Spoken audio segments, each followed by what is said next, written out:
Hey everybody, I know I've been gone for a little while. That's why this video is going to be a little bit different from the way I normally do videos. I'm going to do something a little bit more relaxed to get myself back into the swing of making videos. But you guys don't really care about that, so I'm going to get right into talking about Gunz 2, the second duel. I played Gunz 1 a few years ago. It was pretty good. I have a lot of really fond memories about it.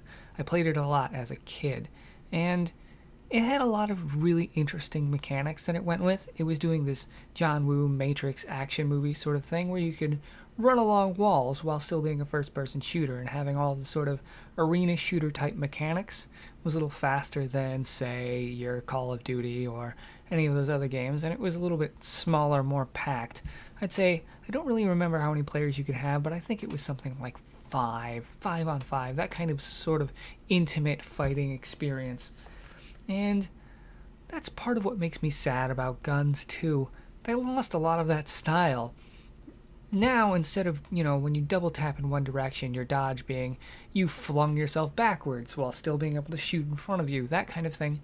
Now they've replaced that with this weird, it's as if you disappear from the place you were. It has this whoosh animation, and then you're in another spot. And that did a lot more than just make it lose the style. It also made it so that the shooting mechanics don't work nearly so well. Before, you could sort of gauge where the character was and still keep shooting at them even while they were dodging. Now, because they have this vague whooshing character animation, it makes it so that it's impossible to know where you're supposed to be shooting. I mean, do you shoot it where they're going to be when they finish? Do you shoot at the weird black whoosh? What are you doing there? And that also takes away sort of the risk of doing the dodges. Before, when you did the dodge, you had an extremely predictable direction of movement. And that made it so that you could get shot maybe as easily as when you were just normally moving. Sometimes a little easier, sometimes not as easy. It's when you're just walking around, you can change directions whenever you want, but when you were dodging, you were sort of locked into that dodge. You were going to land in this one location, so a skilled player could shoot you just as easily or easier when you're dodging.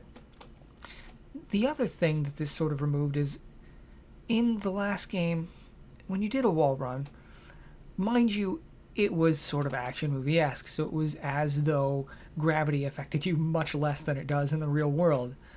But in this game, you can wall run, and then if you don't like that you're about to hit the ground, you just hit the spacebar again, and it just launches you upwards off of nothing. There's no reason why you should be going upwards again. It's just you're defying gravity at that point. So it makes it really inconsistent within its own world, and it makes it so that the opponent can't really shoot at you while you're wall running. And, normally this would be sort of fine because wall running should give you an advantage. There should be a reason to wall run. But it also, for no reason whatsoever, makes it so that you run faster while you're wall running. So not only can they not shoot you, but it's also nearly impossible for you to shoot them because you're moving really fast. It also creates the situation in which the most effective way to move around is just to be wall running at all times, or to be tapping the whooshy forward dodge roll that there's no reason not to be using at all times. So you get this really comical start to matches where everybody's just wall running for no reason and just doing the whoosh dodge all over the place, and no one's just walking on the ground because, who would do that when you can just be dodging at all times? It looks absolutely ridiculous and completely idiotic.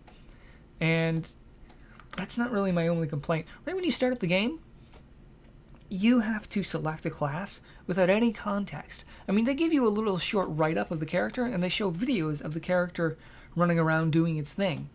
Unfortunately, the write-up is almost entirely lore. They're just telling you stuff about the character and why the character's fighting. No one cares about your lore in your first-person shooter. There's no reason to tell us the character's complete motivation in a space that should be dedicated to the style of gameplay for the character. I picked a character with a rifle because I figured that would be the character that used rifles, just in general. Just that's the rifle character. And back in the original Gunz, I dual wielded assault rifles, which was just really cool. It made it so that I was sort of strong at long range, and because I was dual wielding, I could still pump out a lot of damage, and because it was more accurate, I could sort of aim for the headshots. But unfortunately, that's really, really not the case for the class that I picked in this game. You can't dual wield assault rifles, just in general, and that character doesn't seem to be specialized in assault rifles at all. His specialty weapon is sniper rifles, just sniper rifles. And I see no point in sniper rifles in a game whose movement is really difficult to predict, and if they're just dodging all the time, which is what you do, then there's no way you're going to get off a sniper shot on a person. And I've seen people play that class and do fairly well, but it did not work out for me, I tell you that much. I was awful. And then later, I picked up the class that everybody seems to be playing, which is this ninja assassin lady that one of her activatable abilities, which everyone has, is you get to go invisible and leave a doppelganger. And since you can pretty much bring a person from full health to dead if you get into melee range and connect with the daggers, it is absurdly overpowered. And since they can move at full speed while they're invisible, even if you see that it's the doppelganger immediately, you know the second she puts out a doppelganger, it's still very unlikely that you're going to get out of range because she can move just as fast as you can. So she's probably going to get to you, and she's probably going to connect with those daggers, and you're probably going to go from full health to dead. It's very, very frustrating. One of the other things I wanted to talk about was the matchmaking. My first match, I got in, and everyone in the match had 200 ping, except one person who was obviously the host. That was incredibly frustrating. In a competitive, semi-competitive shooter online, you don't expect to have 200 ping for every single character in the game. The next matches were okay. From time to time, you get a hold of a match that has the host has bad ping, and that just is kind of goes with the territory when it's based on one of the people in the game having the hosting.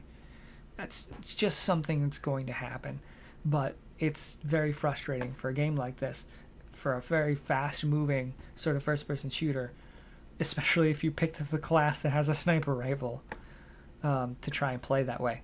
It's not so good.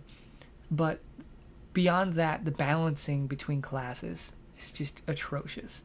And I told you why with that one character.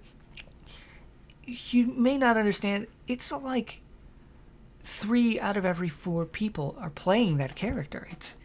It's really, really obvious, sort of blatant, and they haven't fixed it yet.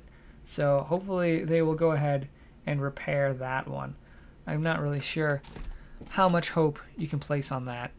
The old Gunz was just laden with hackers and problems that they just refused to fix.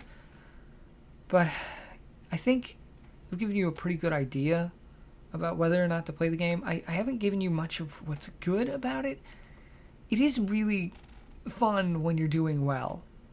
It's sort of, you feel like a badass with the things that you're doing, and that was the biggest advantage of the last game, was that when you were doing something cool, it felt really cool. You're running along walls, gunning people down, doing matrix flips, and shooting the crap out of people, pulling out a sword, cutting people in half.